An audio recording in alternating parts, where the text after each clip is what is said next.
Se zgaboj, ju kam burgues, keni pas gjona të ndryshme të mërshme. Si guxoni mi thonë, për i kthejmë prap, gjonat ka qapër, e keni thonë, nëse zgaboj në Syri TV mbrom, te kafe Shqeto. Dhe po, ke Flavio. Po, e keni thonë diçka për Edi Ramën, dhe me thonë që... Jo, në thash trot që atë që ndjej, atë që besoj. I shërben flamurit Jugoslav edhe Serb. Në momentin që ti ke një qeveri që të grabit pronën, dhe nuk është qeveria Shqipërisë, po është qeveria që ka shpjeguar Vaso Çubrilli në vitin 1937.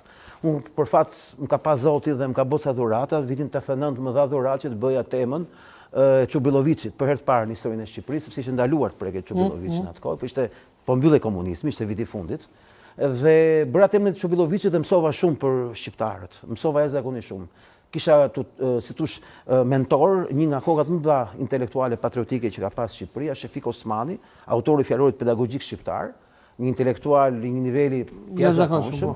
Unë jam mirënjohës gjithë jetës atij njeriu për dritën që më ka dhënë, dhe bëra temën për Vaso Çubrilovic dhe kuptova gjithë historinë e Shqipërisë 10, 15 vjet, 20 vjet më vonë pasi kisha bërë atë temë, sepse më kujtonte tema.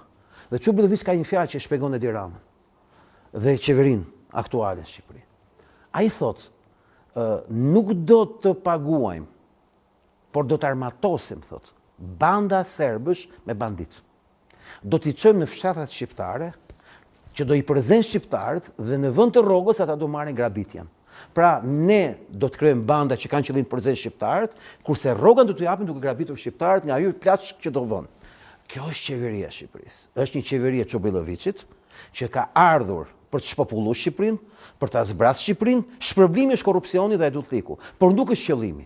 Se këtu në Tiranë ne na thonë gjithmonë, hajdutët, korruptuar, nuk janë hajdutë as korruptuar.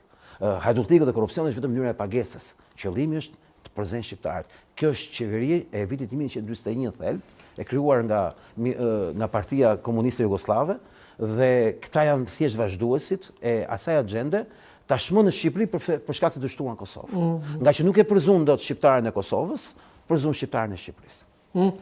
A mendon që po i bojnë në një farfur me komplet Kosovës bashkë me Vučićin?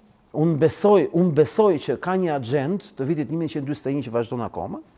Kjo duket në qeverinë aktuale, edhe për faktin se kjo është qeveria e një partie krijuar nga Jugoslavët, është një parti e palishme, e paregjistruar kurrë në herë gjykatat e Shqipërisë. Cila Partia Socialiste? Partia Socialiste jo vetëm që është e palishme në kohën tonë, por ka qenë e fshehur dhe në kohën e komunizmit, ta them me sinqeritet të gjë.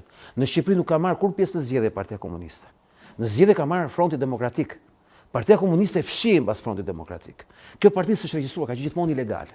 Sepse thelbi i saj Jugoslav, thelbi i saj serb më saktë, jo Jugoslav, po serb, më saktë, është shprehur që në mënyrën si është krijuar, si u zgjodh Enver Hoxha, si u zgjodh Ramiz Alia, dhe si nga Ramiz Alia erdhi gjithë klasa jonë politike.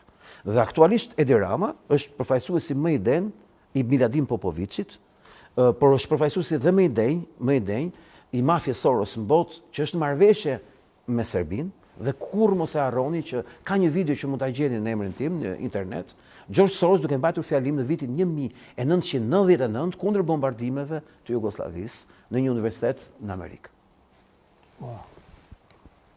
E çka po përgatitet për Kosovën, Enderum? Halli i parë ishte që ta merrnin një herë Shqipërinë, të bllokoni, sepse dështuan në 99. Në 99 ta menduan duke bërë një bombë demografike në Shqipëri me shqiptarët e Kosovës, kur i përzun, thanë do krijojnë një konflikt të madh social. Kur erdhën shqiptarët e Kosovës në Shqipëri, se shkuan nga një fshat ke fshati tjetër. Dhe Miloševići i plasi bomba në dorë, sepse ai tha me 1 milion që do të çojnë në Shqipëri, ata do bëhen lëmsh. Me do të çosh 50 milion italian, ku janë 50 milion italian. Bëhet lëmsh tani apo? Shqiptarët treguan që si thosh, kjo ishte gjëja më idiote që mund të bënte Miloševići. Atëherë kuptuan, do të shkatrojnë një Shqipërinë, pas shkojnë Kosovë.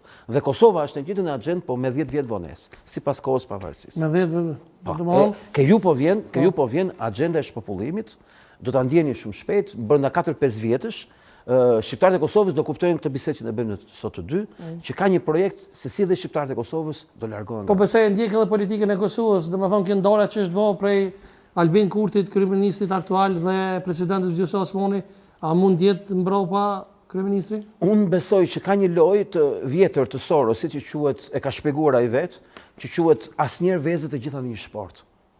Mbajmë 2, 3, 4 sporta. Ca vezë vëm këtu, ca vezë. Këto janë vezë të qyqës. Çfarë janë vezë të qyqës? Janë vezë që hidhen në një fole, e cila lind para tyre, i përzen gjithë vestet e tjera dhe zogjtë e tjera që kanë lindur, dhe këto dy prindër kujtojnë se po rrisin fëmijën e tyre, po rrisin armikun e tyre. Dhe zogjtë e Qyqës është klasa jonë politike në Shqipëri, Kosovë, Maqedoni dhe Balzi.